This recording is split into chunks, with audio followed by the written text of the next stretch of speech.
Alright, hey there everyone. Today I wanted to show you guys how to spool up a reel and set up your brand new rod.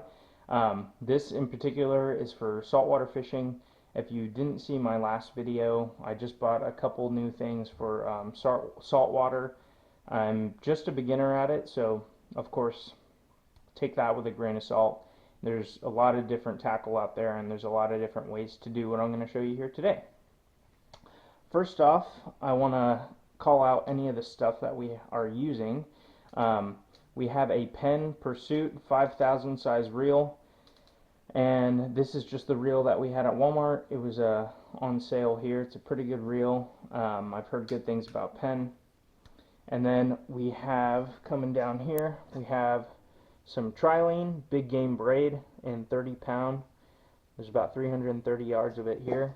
And then we have a pencil, or a pen would work too, as well as this styrofoam.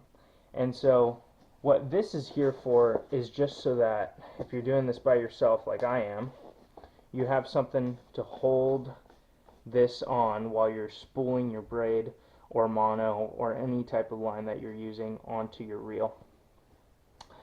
Another thing I want to call out before we get started here is you should make sure that if you want to put braid directly onto this reel, that you have a rubber gasket like this does right here. If you don't have a rubber gasket, the braid isn't going to cinch well to this metal.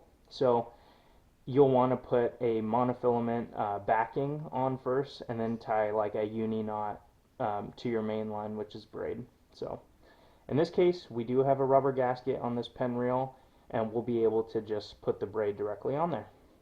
Alright, so without further ado, I am going to sit up here, and we will take our ugly stick rod and pair it to, and we'll pair it to our Penn reel. Alrighty, make sure you get that nice and cinched up. Still got a little bit to go. There we go. Alrighty. Now, first thing that you're going to want to do is to take your braid. This is nice. I put a little sticky on here so that you don't lose your tag end when you're done. I always like to cut the end of it here just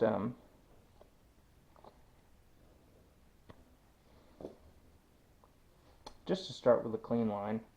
And the first thing you'll want to do is thread it through the first eyelet on your rod, and then you will come down here to your reel. I'll try to get this pointed to the side for you guys. Try to get to this to the reel.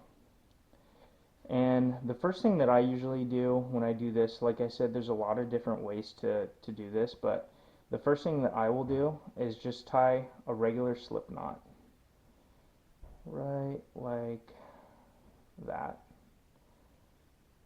Beautiful. And this braid is pretty big, so I may tie another slip knot on top of that one. Just make it a little bit bigger. Okay, perfect.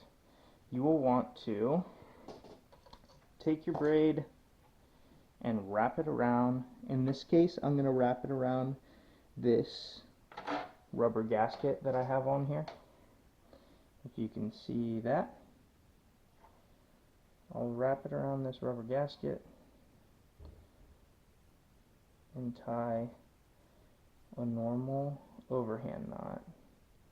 Make sure it gets on that gasket there.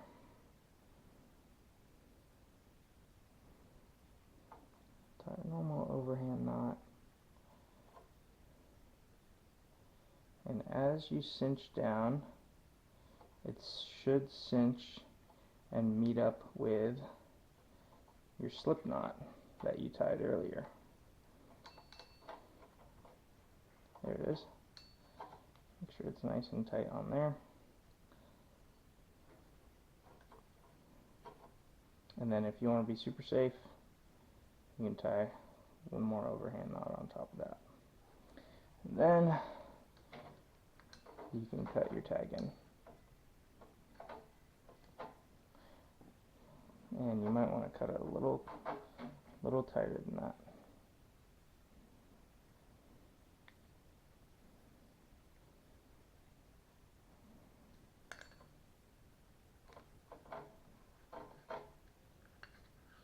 That might actually end up being okay for us. No, that's going to be alright. Alright, so now that you have that worked out, you will set up your self spool here. Put this right on the edge of there, and you'll want to, I usually get it going on a piece of cardboard or a styrofoam here, and just make sure it has free range to move about, and you'll start reeling in. I always like to have a little bit of tension on the line when I'm spooling, so I will usually hold it like this and begin spooling like that. Please also be aware of how much line your reel is rated for. In my case, this reel is rated for braid 200-pound or 20-pound test 420 yards, or 30-pound test 300 yards. So that's good. I'm going to put the drag on just a little bit so we're not backing out. We're not losing any line back, and we're keeping everything nice and tight. So the trick here is just slow and steady. I try not to go super quick with this. You definitely don't want to deal with any sort of knotting or any sort of tangles in your reel. That can ruin a day, and I'm sure everyone who's been a fisherman for a while knows that having tangles and knots and such in your reel is no fun. I will say, especially when you're using a bait caster, if you've ever had a bird's nest or a rat nest, some people call it, it's definitely no fun. But we will just continue to spool this on here. We can start going a little bit faster, continuing to keep that tension on your line as it's coming on. If you don't put enough tension on it, it will be a tangled mess. I promise you that, because I've done it before. Again, like I said, I'm just a beginner, so there's a lot of different knots, a lot of different ways to do this. If you have a better way to do it, drop it in the comments. A reference video, that would be great. This is just the way that I've done it for years, and this is just what I do. So now we're getting quite a bit of line on there. You can see the nice thing about this Penn reel is it has little markers here, so we'll want to take it up almost all the way out to here. You can see that little line leaving a 1/16 or I mean even 1/8 of an inch left on your spool would be okay. You want to make sure you're not under spooling it, and you also want to make sure you're not over spooling it. I've done that also. I'm also going to be coming out with a video saltwater fishing with all of this gear that you see here, and the tackle that I showed you in my last video. We'll see if we can't catch anything. I'm going to be planning on using some shrimp, just some raw shrimp, and fishing off a pier. Hopefully this setup should do us pretty good. And then, of course, any of my bass videos, if you guys like, I can do another video showing you how to spool up a bait caster. In that scenario, it's a little different than this, right? So most of the bait cast reels that I've ever worked with don't have any sort of rubber gasket.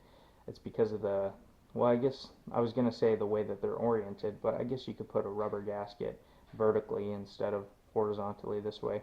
So usually I'll put monofilament backing on there, and then tie a uni knot and connect my braid to it as my main line. So that may be another video idea that I could come up with to show you guys. But I will say, at my first opinions of this reel are really good. It has a nice big handle here, along with just a really sturdy feel. So I'm going to continue to spool this up, but that should be it for the video. Thank you guys for watching. We'll see you next time. Like, comment, subscribe, and thank you very much.